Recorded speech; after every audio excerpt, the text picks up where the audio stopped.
Okay, folks, it's time to pay our old friend Matt Broomfield another visit. Um, there were a series of comments made on three of my videos, which I won't bother to name. What we'll do as before, we'll just go through the comments as quickly as possible in the matter of efficiency. Um, this bit more of my serious side tonight. So this might be boring as hell, but anyone who listens to this will be glad they did, especially you, Matt, because this is my response to your first series of comments you've posted thus far as of this taping. Okay, well, a shame on you that you finished on a whole stream of insults. Your profile doesn't make it all clear that your style is comedy. And I don't think any impartial person watching without that briefing would realize. Okay, now you're telling me that it doesn't say on my profile that I'm not a fucking comic? Because I guess I can understand that because I had some problems. I had some problems this morning with the way the channels were being set up. They were being redone for some weird fucking reason, and so I'm still trying to get that straightened out. And I have another video about this new YouTube channel layout. What's up with that? And so I invite you to watch it. And I also invite you, okay, well, we'll read this first and then I'll tell you. I mean, your comedy is so deep undercover as to be almost invisible. I'm not saying you're not funny to some people, challenging comedy where you have to work really hard to see it. But if so, it goes straight over my head, and you'll just have to forgive me for not getting it.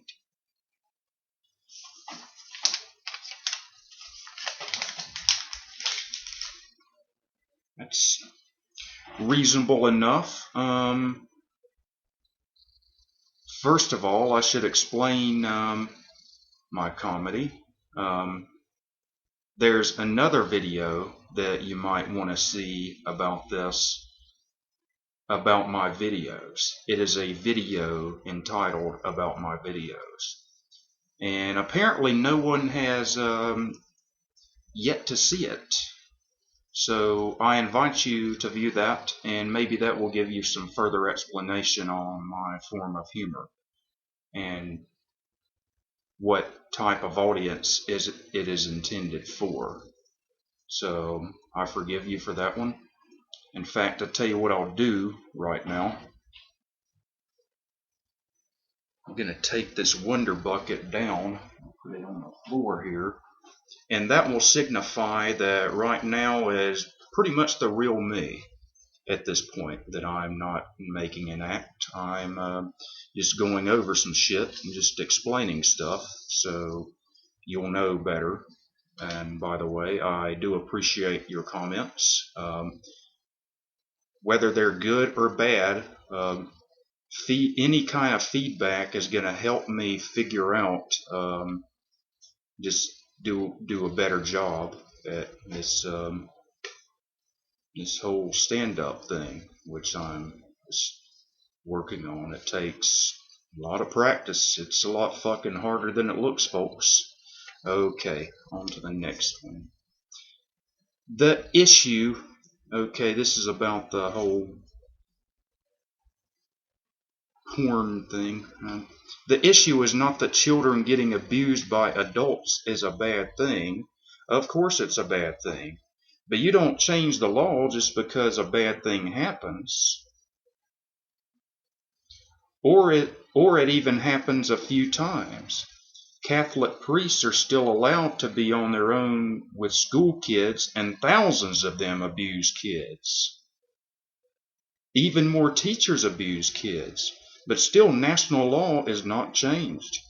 I was asking if this is a national epidemic of the scale of priest abuse, for instance, or just an exceedingly rare incidence.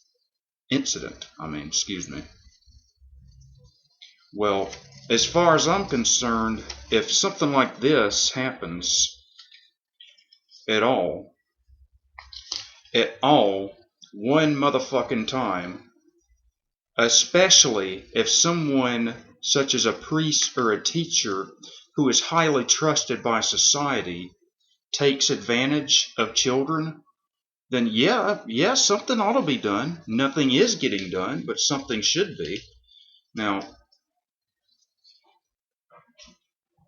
I understand that we come from two completely different cultures. Um, you're from England. I'm from the United States of America. So there's bound to be some differences in a lot of areas, which explains why just some of the things I may have said um, appear to you completely different than what I actually entailed. So, moving along, you ask how someone can be straight who fucks a child. My friend and his sister were both fucked by their father. Sometimes it's about power, not sexual preference. I do concede in this case, where it was prolonged sexual abuse, that this was sexual interest, denoting at least bisexuality, if not full homosexuality. Okay. Now, again, we sort of have a difference here in our perception of words. To me, someone who is straight is perfectly normal, who leads a normal life, who loves and respects members of the opposite sex. But when they do something like this, fucks a child, or in a fucking locker room, or whatever, they cease to become straight. They become a fucking goddamn snake. I don't see that. Not no idea about your best friend and his sister. I did not know that. So I'm sorry to hear that about what they went through with this. Yeah, so yeah, you're right. It's about power, not sexual preference. Yeah, here we go. Here's where the difference lies about the word straight. You thought I was talking about sexual preference in general, but I was talking more about just relativism, and knowing right from wrong. This is obviously not the right thing to do, so I would not call someone who does that straight, because to me that is anything but straight. If you've ever seen Shawshank Redemption, Morgan Freeman made a good quote about this. He said about the sisters in prison who like to rape other men. He said, well, they're not homosexual. You have to be human first. They do not qualify.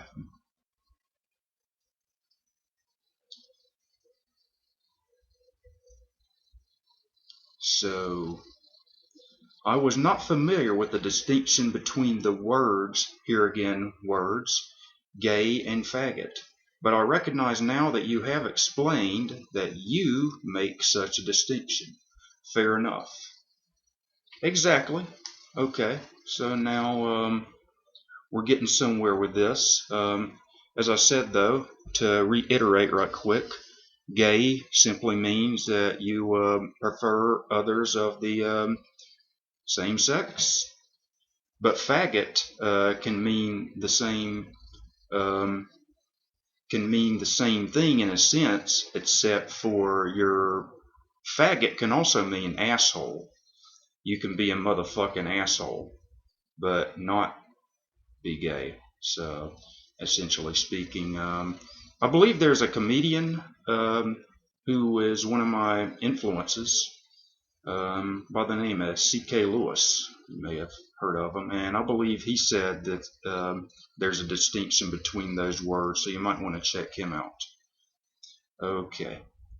Now, what's wrong with your solution?